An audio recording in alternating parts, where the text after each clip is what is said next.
Welcome to Tree of Life Fellowship, Tree of Life Ministries International. We appreciate you being here today. I know a lot of people in the United States are frozen in today. A lot of ice, a lot of snow, but it's very pretty outside. We don't like being out in it, but we like looking at it.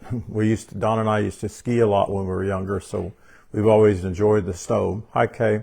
Glad you're here with us. I'm very excited to start this new series. I've been looking forward to it for quite a while in the book of Acts.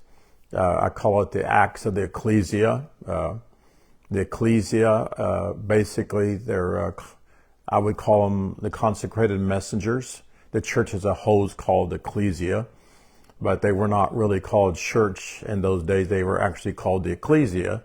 And those first two letters, ek, means the point from which movement and action takes place. And that's in us. Spiritual movement and action takes place in us. So just a little introduction to this. We just finished the book of John. I think I counted 65 lessons, something like that, quite a few.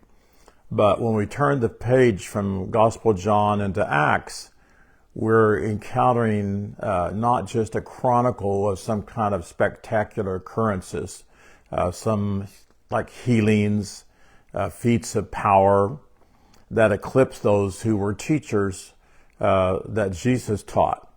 Most of my life, when I thought about the book of Acts or I studied the book of Acts, it was mainly about people being healed and miracles and all kinds of things taking place. But really, that's not what the book is about. It's unfolding a vivid picture of this community of people that were infused with this sacred Logos understanding. They were a fellowship, again, of consecrated messengers whose primary work was to proclaim the truth of Elohim and manifest that living Logos in their world, because their world was entrapped in confusion. While Jesus was there, people were still confused a lot. His disciples were too.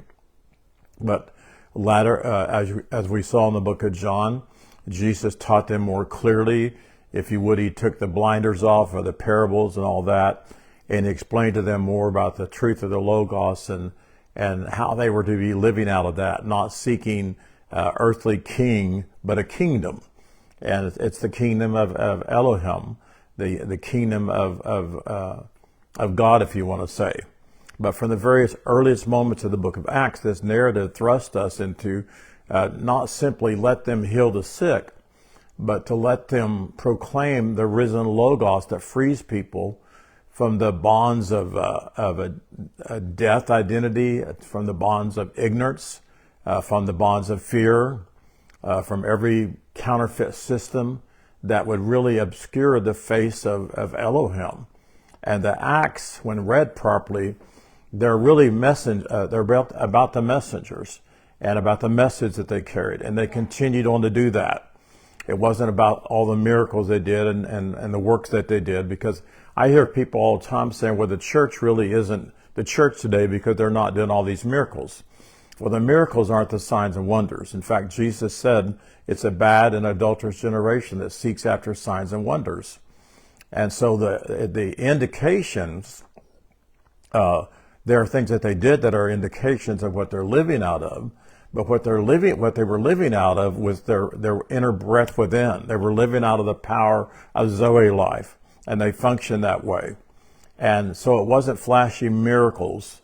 It wasn't some kind of tangible declaration, but it was a revelation of the sacred self that man had, and that they were in contact with the divine mind just like Jesus was. So the healings, the deliverances, the signs, all they are is testimonies of the presence of the Logos. That's not what they were there for, though. They were to teach people the Logos of the Word, the Ruwac Breath of the Word, the creative spiritual activity and movement that reveals the spiritual law of abundant life. These people had not really experienced abundant life.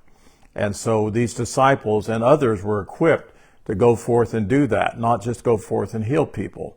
So these messengers were Peter, they were John, they were the Apostle Paul, They were the other disciples. They taught with a depth, the very same depth that Jesus taught with. Why? Because Jesus spent time with them. He explained them more and more.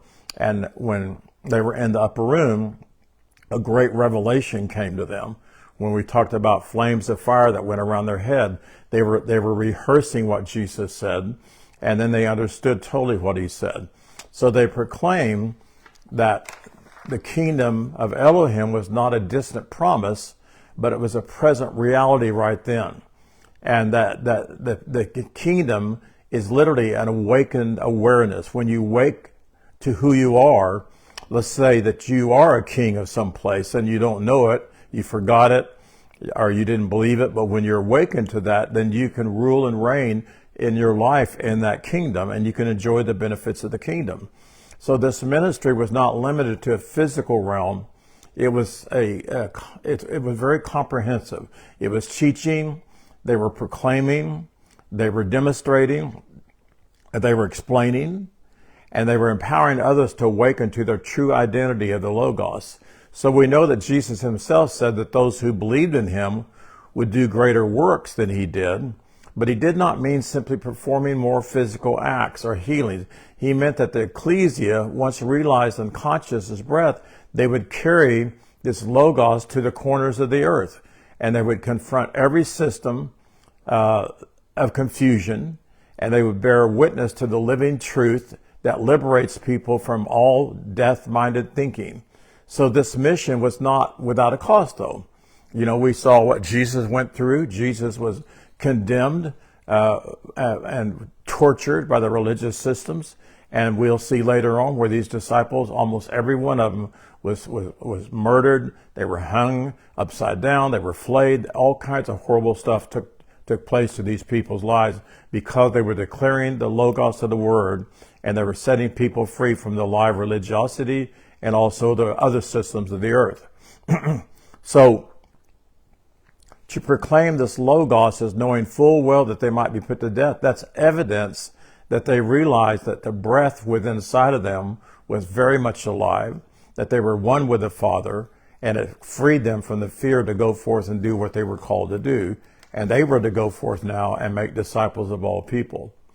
So importantly, the Acts of Ekklesia makes plain that the Ekklesia was not just a single group of people. It was not a stationary institution, but it was a dynamic fellowship of messengers planted in every place to proclaim the Logos of the Word.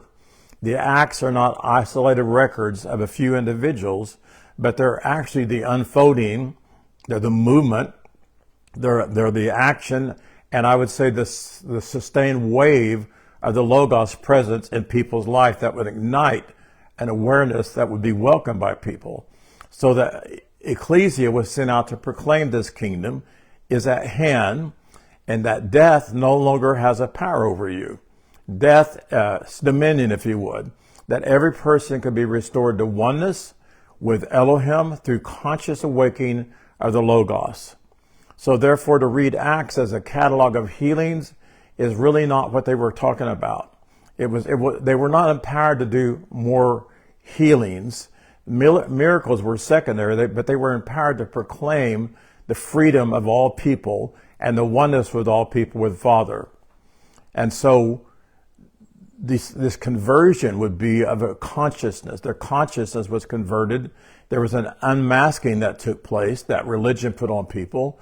There was a destruction of the system of confusion that was planted in people's lives, and that was also a freedom that they dared to even proclaim the name of Jesus at that time. And they knew that they were able to do that now. But declaring the name of Jesus wasn't just the name of Jesus, but it was the character, it was the essence, it was the consciousness. In other words, they were declaring that we bear that same conscious within inside of us. We bear that same nature inside of us. So in this sense, the Acts of Ekklesia is a story of revelation. It's a conflict, but it's an unwavering allegiance to the truth of the Logos. It is the record of how the first messengers of Jesus armed themselves with the breath of Elohim And they carried that sacred logos into the very midst of the strongholds of confusion, calling people out of fear, calling people out of division, calling people again out of a death awareness into a reality of a conscious awareness that they are the vessel, the very inner vessel of the kingdom of Elohim. So it's my desire as we start this, that you're prepared to embark on this journey through Acts, remembering that the narrative will only unfold not the miracles about things, but the narrative will unfold the logos of the word and the power of the word flowing through people's lives. In my teachings, I pray that they open your heart to this act here of the Ekklesia, this living logos that we can do today. We can live the same life that they lived back then. We can live a life much greater than people are living today. We can live out of the breath of the Elohim, because what it does, it animates our very life. And so it's important for us to understand that. And I looked this up earlier. I forgot to write this down, but these disciples, tradition says that 10 of them, the messengers, they were all martyred with horrible deaths. And then Judas committed suicide because of his guilt. And then John, the son of Zebedee, he lived an old life, and he died in Ephesus with, they said, with a peaceful life. So he was the only one that lived a long, long life. The rest of them were martyred for what they taught. So we can say now that the book we call Acts is not merely a historical account of Jesus' events after his resurrection. I thought he died on the Isle of Patmos. No, that was John of Zebedee. So it's a sacred record of the spiritual dance between awakened awareness and divine ideas that emerge within. It's not so much about the stories. In fact, I will not be using the King James Version at all.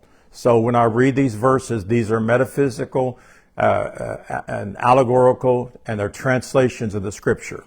And so if you want to keep your King James Bible with you to see what it says, you might want to, but I would rather you just follow me and then look those things up later on. And I will be sending the transcripts out to people who want the transcripts. So Luke is the writer of the book of Acts. Luke was a companion of the Apostle Paul. They dwelled together quite often. And so he wrote the Acts of the Ekklesia. And also they were not called Christians. I'm going to show you later on in the Bible where they used the word were the first Christians to follow them. It did not say that. It said that they were the first messengers that people followed. But no place in the Bible were the people called Christians. They were called the Ekklesia. The word Christian was interjected there many years later than the translations of the Bible.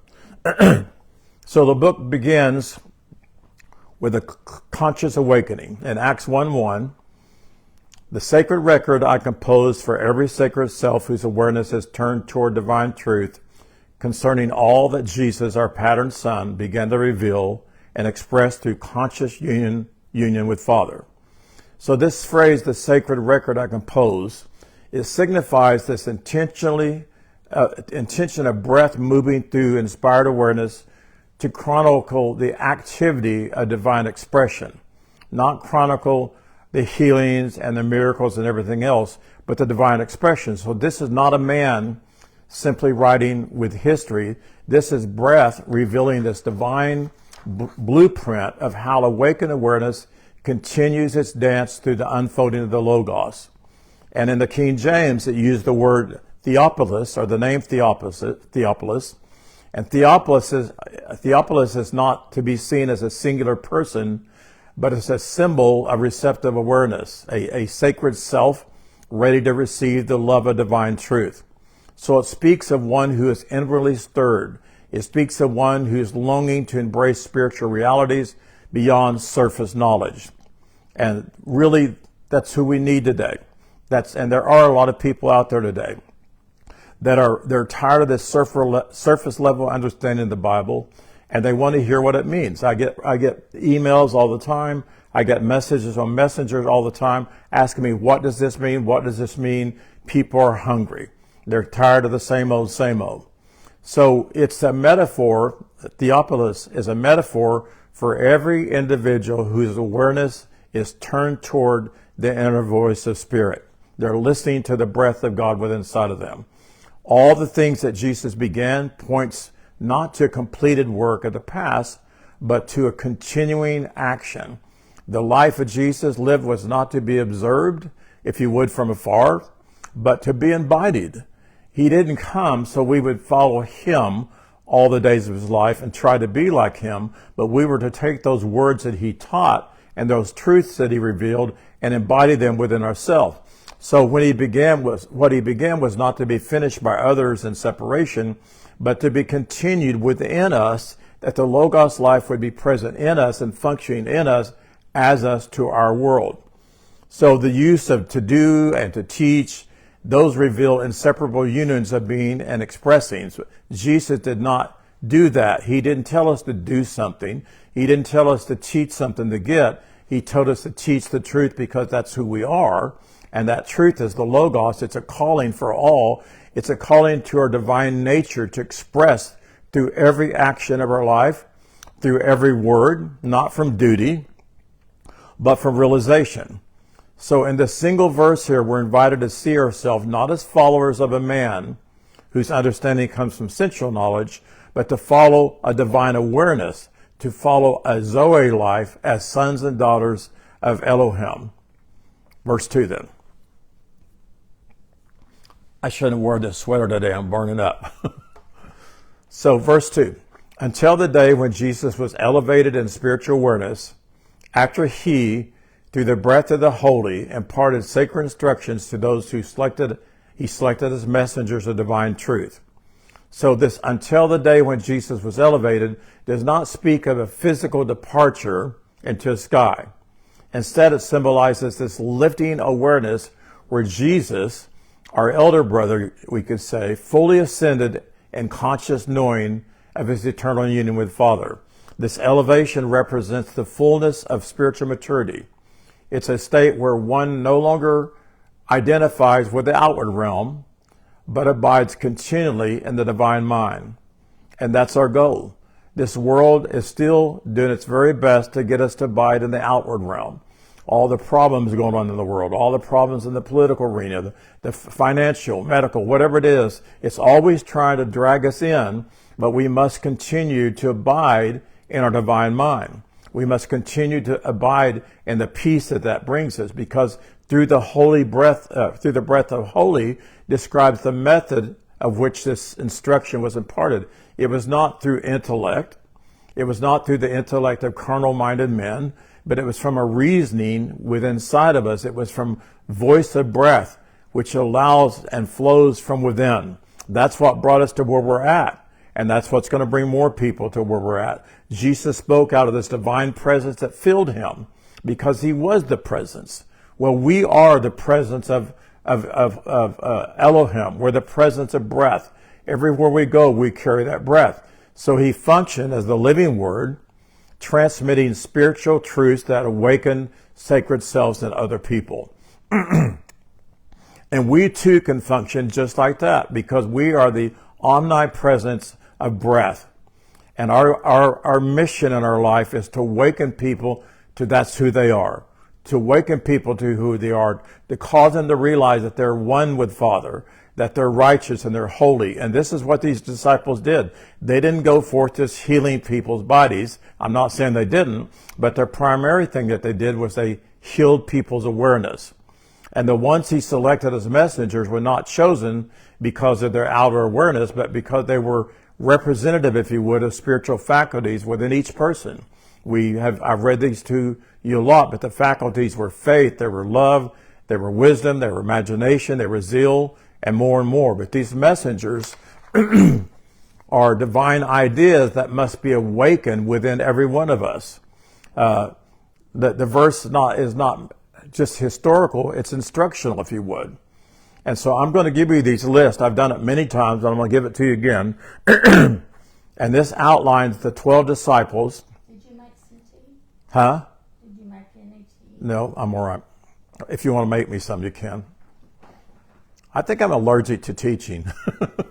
I start teaching and I just get stopped up. But these outline these 12 disciples. These are the faculties of the divine mind and what they represent and their nerve centers. And all these faculties are in our divine mind. So Peter represented faith, and Andrew represents strength, and James, the son of Zebedee, represents discrimination or judgment, if you would. John represents love. Philip is power. Bartholomew is imagination. Thomas is understanding. And Thomas is understanding. Matthew is will. James is order. Simon is zeal.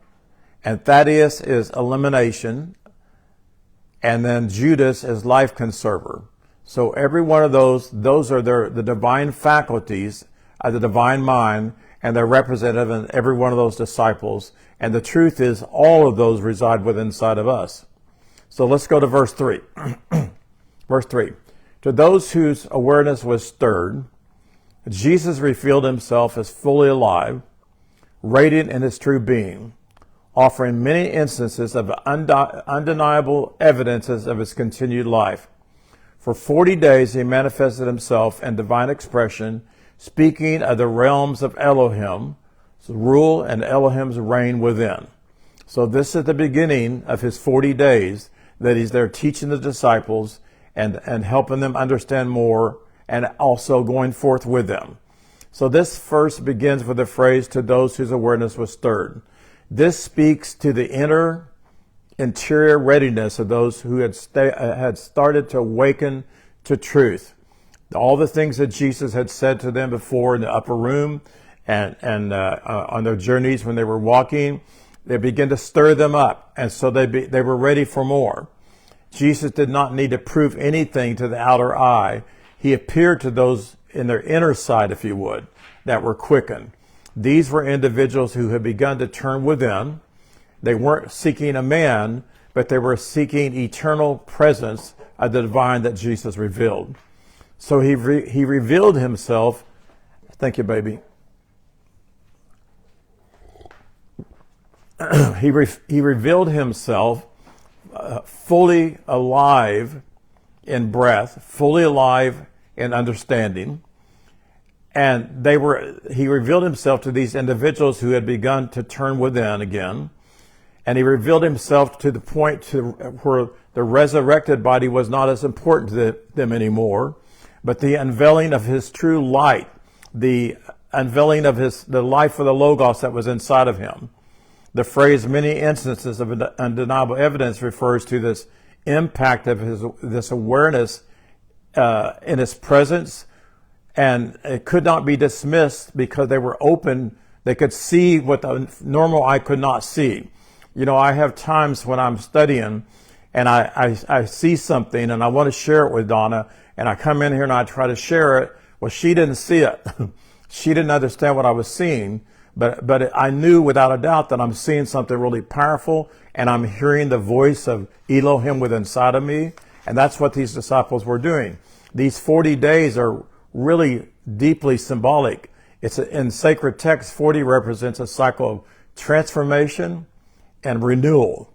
So it's this time required where the sacred self sheds old perceptions and enters into this new level of awareness. That's what the disciples were doing. These 40 days were not for Jesus. They were for those who were awakening to their union with Father, their union with Elohim. It was a period of inner perception that was going on. So during this time, this realm of Elohim, there was a rule, there was a reign. It's not a far off place, but it's a place within inside of you. It's a dimension. It's the divine mind that governs through love. It governs through peace. It governs through spiritual understanding. It's the realm where sacred self reigns with clarity and reigns with righteousness. And Jesus was inviting them to shift their focus from external authority to this inner authority within inside of them, which is their divine mind. So this verse reminds us that a true the true appearing of Jesus is not necessarily physical sight, but it's through an awakening within. I've had people tell me before that they've had dreams, they've had visions, and they saw Jesus. Well, what they actually were seeing, there was an inner awareness seeing with a single eye, not a physical Jesus somewhere.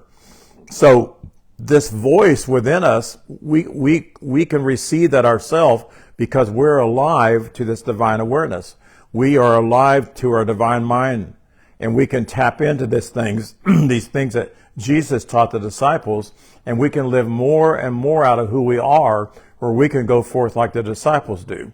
And that's what we want. We need messengers all over this earth. Okay, verse 4. I'm so sorry, I'm getting so choked up. I don't know why. Verse 4.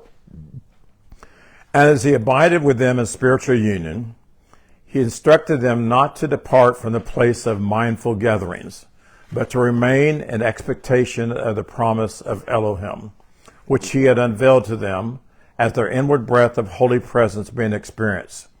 Now this opening phrase here, as he abided with them, speaks of more than just a physical presence.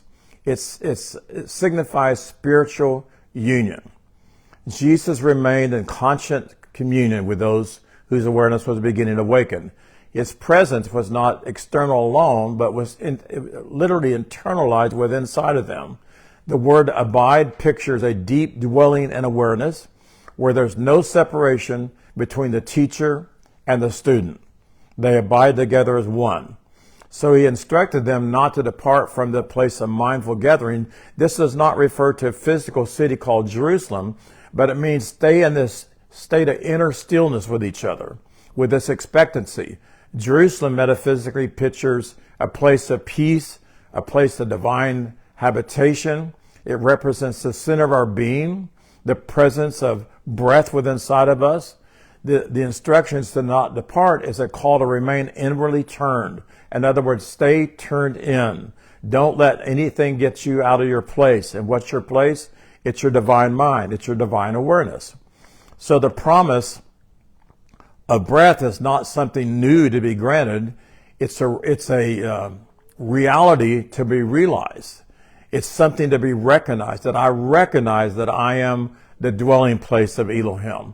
I recognize that I abide one with Elohim. And so we could say it's the inner teacher, it's the inner comforter, or it's the inner guide that leads us and guides us and speaks to us and gives us direction. And so this is the promise that was not coming from afar off, but it was arising from their own inner sanctuary. Not for Jesus coming back, but for arising within inside of us. That's the promise. This verse is an invitation to each of us to stay present in our awareness, stay present in our union, to listen with our single ear, to see with our single eye, and to trust that breath of divine presence will unveil every truth necessary for our transformation and our expression of life. Okay, verse 5. Huh?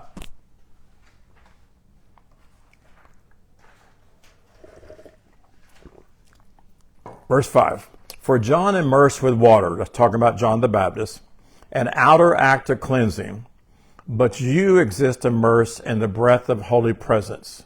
This is Jesus talking. Awaking fully into divine awareness not many days from now.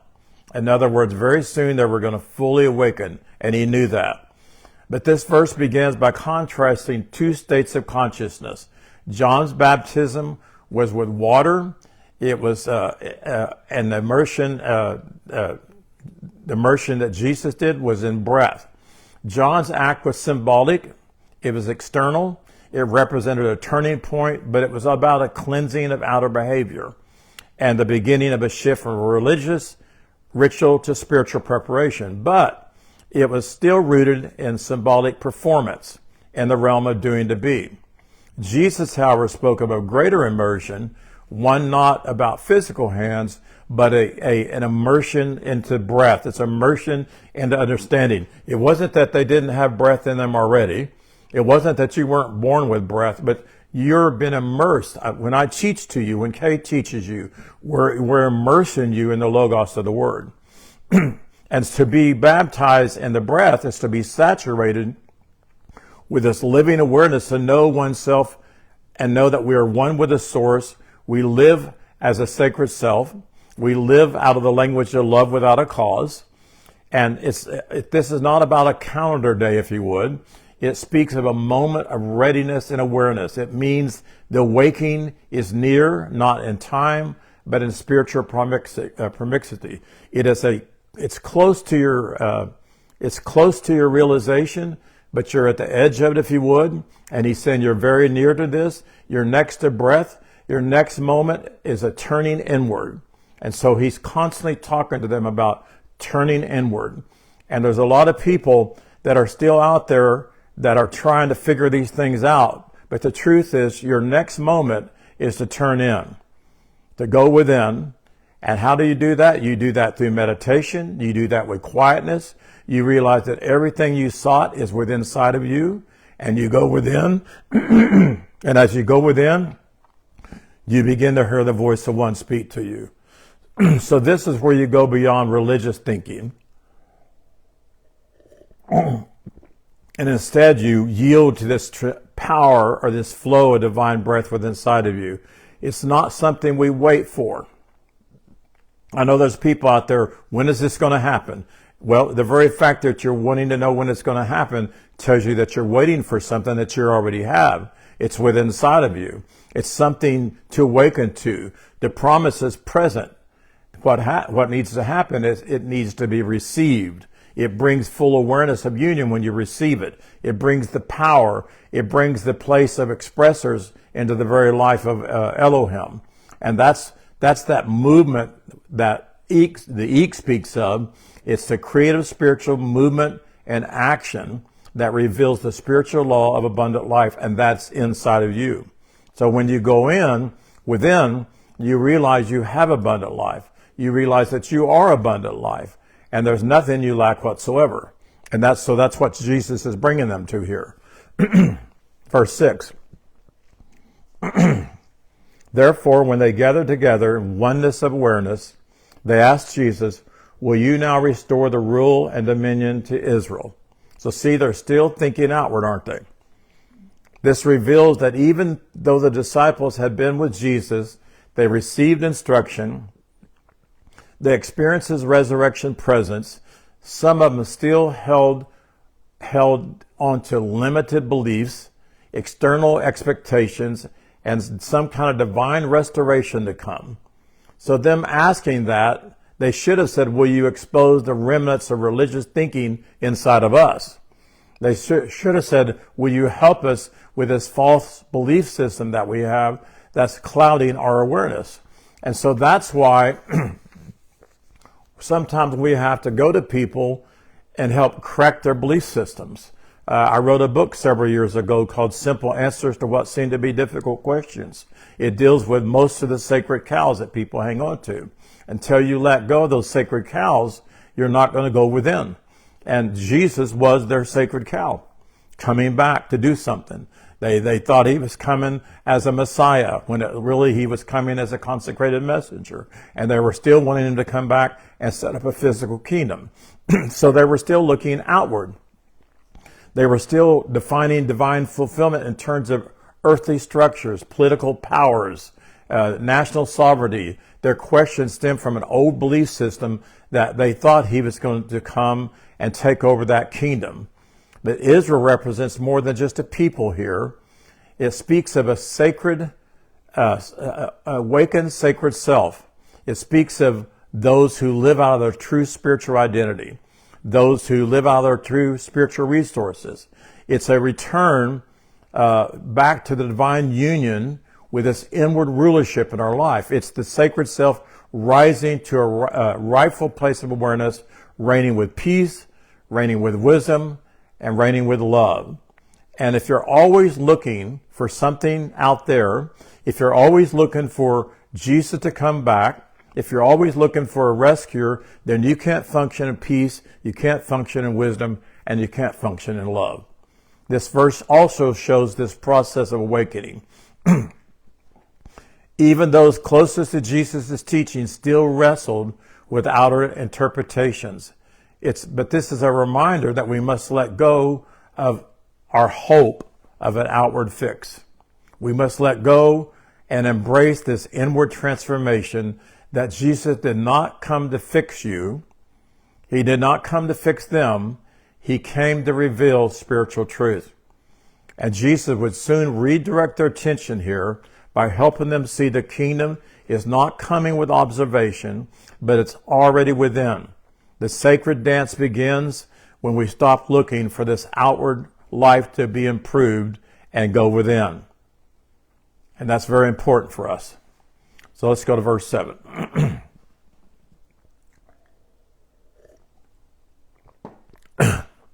Am I going too fast, Donna Faye? Okay. Jesus gently redirects their questioning from outer expectation to inner alignment. They had asked about timing, about when the kingdom would come outwardly, but Jesus raises their awareness, revealing that human-minded calendars or predictions do not bind divine purpose. The unfolding of spiritual reality is not something the intellect can calculate. So it's not for your personal awareness to hold on to, if you would. This means that the egoic consciousness shaped with sense knowledge and inherited religious ideas cannot grasp control of the rhythms of spirit. They can't understand. The awareness rooted in outer appearances is unqualified to interpret the timings of the divine. If you're not going within, you're looking without. You always are. And that's why so many ministry out there today, and have been for years, they tried to interpret the scripture from outward interpretations, and it's never worked. I'm writing a book on the book of Daniel now. In fact, I finished it. I've got to edit it pretty soon. But I grew up with my pastor teaching the book of Daniel all about future events. I grew up with pastors teaching the book of Revelation all about future events. They taught about Jesus in Matthew 24, all about future events. The reason why is they were never themselves taught to go within. And so if they're teaching about future events all the time, any ministry today, then they're not going to be able to help you to go within and find out that these times and seasons are not about moments on a clock, but they're stages of spiritual growth. They represent phases in the awakening process, appointed not by man, but by divine order. These unfold naturally as we live out of breath. We allow these truths to transform us from within. And we have all gone through these times and seasons. And then we talk about the day of the Lord or the last day. That's the day you finally wake up. And we've all had a lot of different days like that. We have those aha moments. But I do believe there's more and more to this, where there is an awakening that Jesus brought these disciples to, which we're going to see all the way through the book of Acts. He brought them to this place where I believe they fully awakened to who they were, and they fully began to minister spiritually, not just physically. Their ministry was much more than about healing people. He didn't tell them to go out and heal people like the scripture says he did. He told them to go out there and heal their awareness. He told them to go out there and wake up. Because why would Jesus, that came to heal our awareness, to wake us up to who we are, but all he could do was heal people because they were so bankrupt, why would he tell the disciples to go do the same thing? He wouldn't. He would tell them, go forth and do what I sought to do. Wake the blind people up, not physically blind, but blind to the Logos. Help the people walk out of their true nature. It was all about an awareness, all about their true nature. So he reminds us that our role is not to predict, but to perceive. Divine timing is experienced through surrender, through trust in the inner workings of breath, through deepening awareness with inside of us, for more communion with breath, more meditation time, nor more quiet time. And this reminder calls us to rest in this flow of spiritual guidance, to trust the voice within inside of you. Instead of looking out for signs, looking out for seasons, we turn inward and we allow this rhythm and this dance of life to flow through us. And what it'll do, it'll bring us to perfect spiritual maturity. And that's what we're after. That's what I'm after for you that study us and that are listening to me teach. And it's pure water, and it's always worked. The pure living water of the Word always works. So verse 8.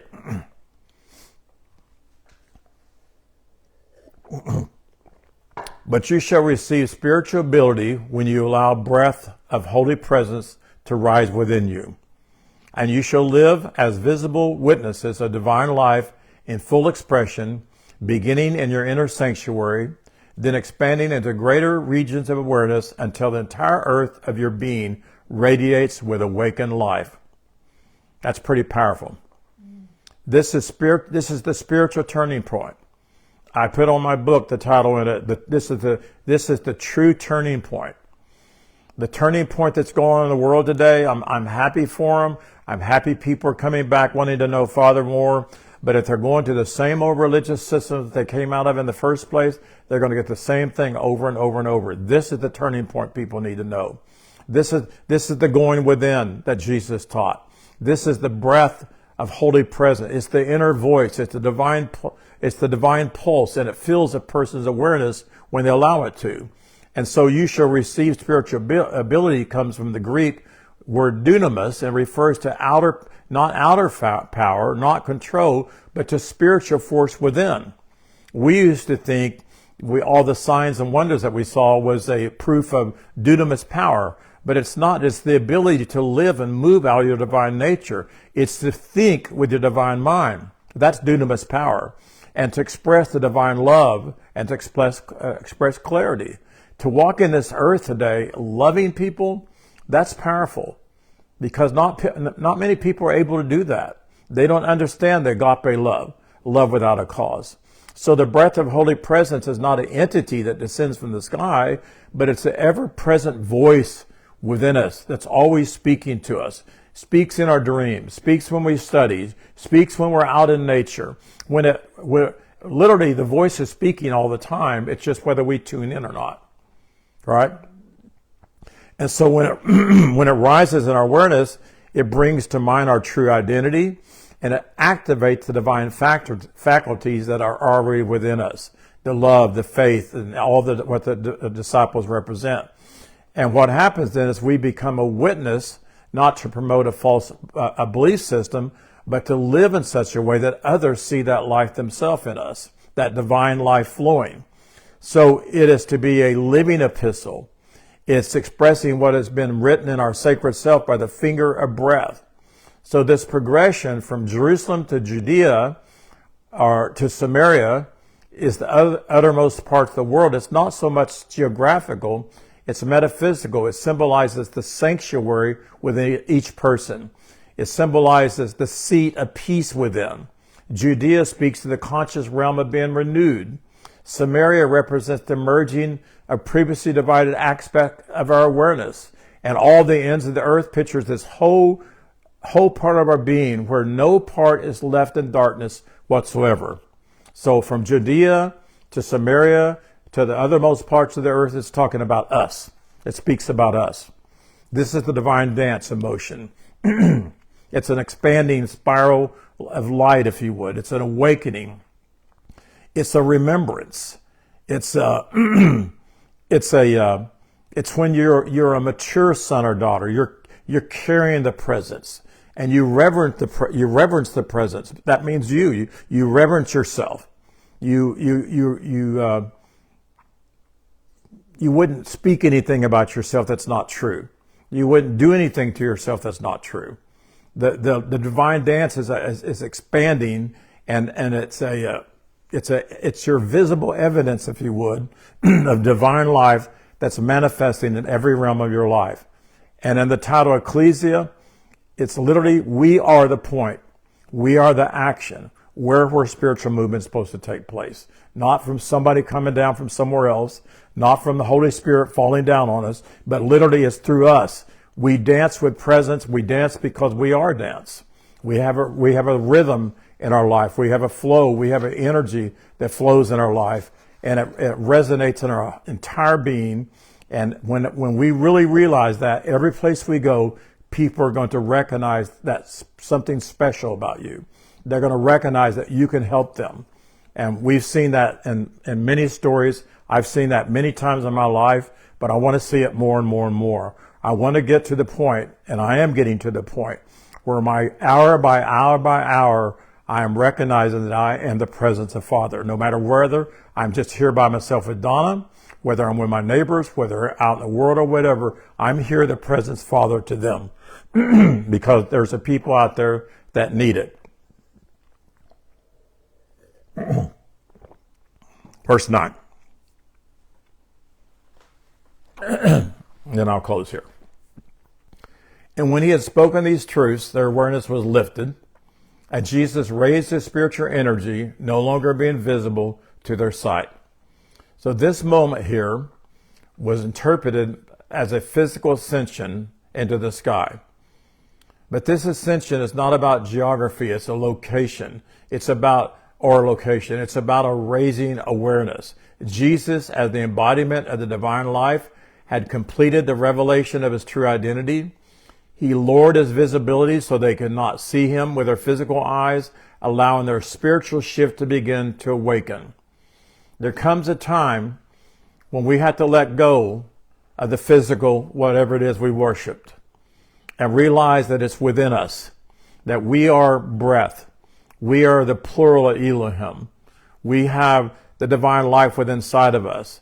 And when he spoke these truths, it indicates that the words he left them were not mere information, but they were living Logos words. They were breath. They were life. They were intended to ignite the sacred self and awaken inner memory to the oneness of Father. He was always reminding people who they are. He told Nicodemus, when Nicodemus wanted to know how one could enter into the kingdom of heaven, he said, a man must remember who they are. That's all of Jesus' mandate was, is to come remind us who we are, remind us who Father was, and restore us back to oneness. So their awareness was lifted, means that something shifted in their consciousness. They were no longer, they no longer were seeking him with natural eyes, but they perceived breath inwardly. This lifting symbolizes this transition from outward dependency to inner knowing. It's a maturing of spiritual understanding. So the cloud represents the realm of divine mystery. Clouds symbolize consecrated teachers. Clouds, rather than clouds without rain, which means no spiritual understanding, they're clouds with rain. Throughout sacred text, the cloud is used to describe the presence of breath active in messengers. Clouds have always represented teachers, and also trees always represent teachers. And so it is a veil, not a separation, but it's an invitation. Jesus not being visibly seen, was entering the invisible realm of spirit, where he's often revealed those who look with a single eye. They often show up in a different form. If you remember when he was, after this took place in the Gospels, it says he appeared in another form to the disciples walking on the road to Emmaus. They didn't know who he was until he began to speak and began to explain, and all of a sudden they realized that it was Jesus talking to them. It was breath talking to them. So from their outer sight does not mean he was gone. It means he was no longer available to be known externally.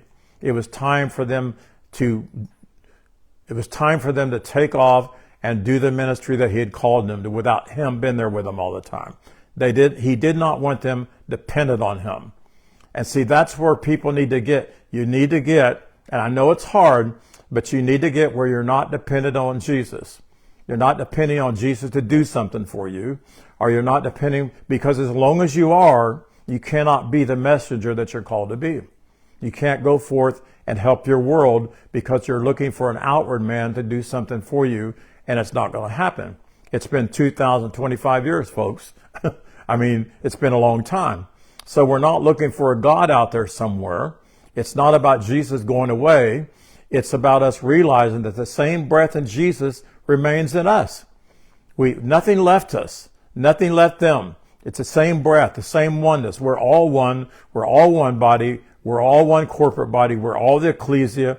We all have this divine awareness that brings us to full radiance of the Father with the light through every bit of our lives, and our lives as nothing but glory. And that's what he was here teaching them. And I will continue this next week with verse 10. And what I'm thinking as I'm going through this, if y'all would like, I will start putting these verses together for you so you can read them.